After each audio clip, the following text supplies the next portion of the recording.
My sister stole my fiancé, so I invited her to my wedding anyway. Okay, Reddit, I don't know if I want advice, sympathy, or just to vent, maybe all three.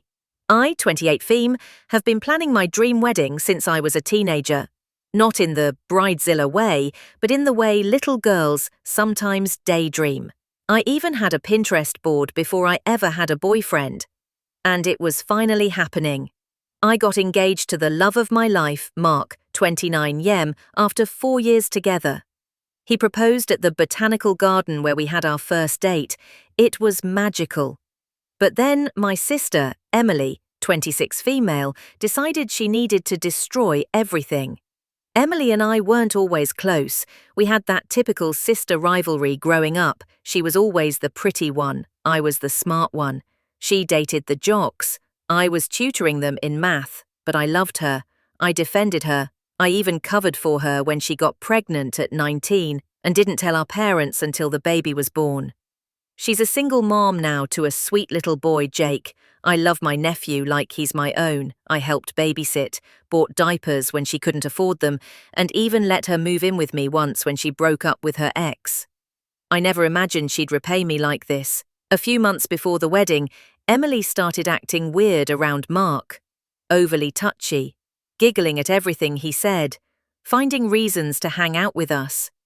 At first, I thought I was just being paranoid.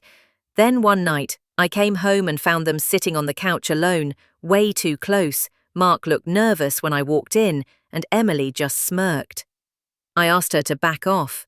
She laughed in my face. "You're just jealous because I have better chemistry with him." What the actual fuck? I confronted Mark. He swore nothing was going on, said I was overthinking, and accused me of being insecure. I didn't want to fight, so I let it go. I shouldn't have. 2 weeks before the wedding, the dress was bought, the venue booked, guests invited. I came home early from a friend's bachelorette party. I'd left mine for last-minute planning. I wasn't even supposed to be back that night. I walked into my own apartment and heard moaning. I was confused. I didn't recognize the voice at first. Then I heard Emily's laugh. They were in my bed. I stood there, frozen, for what felt like years. I wanted to throw up. Eventually, I kicked the door in. Emily screamed. Mark jumped up like a guilty child.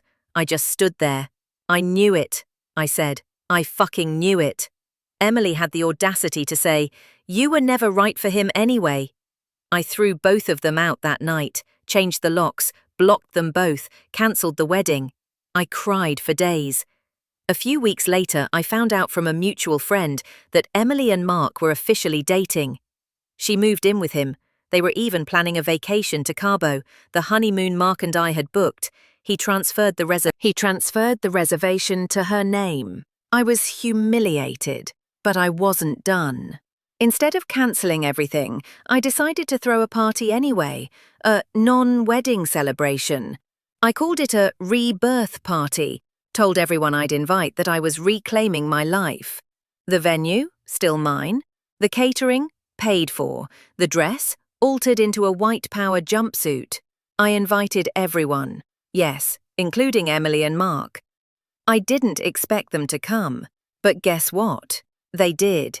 Emily walked in wearing white. I guess she thought she could steal the spotlight. Mark looked uncomfortable. Everyone knew the story by then. Word had spread like wildfire. My speech was at the end of dinner. I stood up, raised a glass, and said, "I want to thank everyone for being here. Some of you may have expected a wedding, and in a way you're getting one, but not between me and a cheating liar." There were laughs, a few gasps. I continued, "This celebration isn't about love lost. It's about self-love found. It's about letting go of the people who betray us, even when they share our blood." Emily turned red. Mark looked like he wanted to crawl under the table. I finished with, "To my sister, may you one day learn that loyalty is worth more than attention.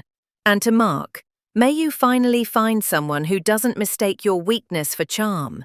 I got a standing ovation. They left 5 minutes later. My parents were furious with Emily. They cut her off financially. She called me screaming, saying I ruined her relationship because now Mark wanted space. She blamed me. I told her, "You did that all by yourself." I haven't spoken to her since. I still see Jake sometimes. His dad has primary custody now. That part hurts the most. But I'm healing. I started therapy. I took a solo trip to Italy. I started dating again, slowly, carefully. And just last week, I met someone. Kind, nerdy, a little awkward, not flashy, but honest. He knows my story, and he's still here. Maybe there's hope. If you've made it this far, thank you for listening. What would you have done if you were in my shoes? Would you have invited them to the party? Would you have forgiven your sister? Drop your thoughts in the comments, and don't forget to like, subscribe, and turn on that notification bell for more Reddit stories just like this one.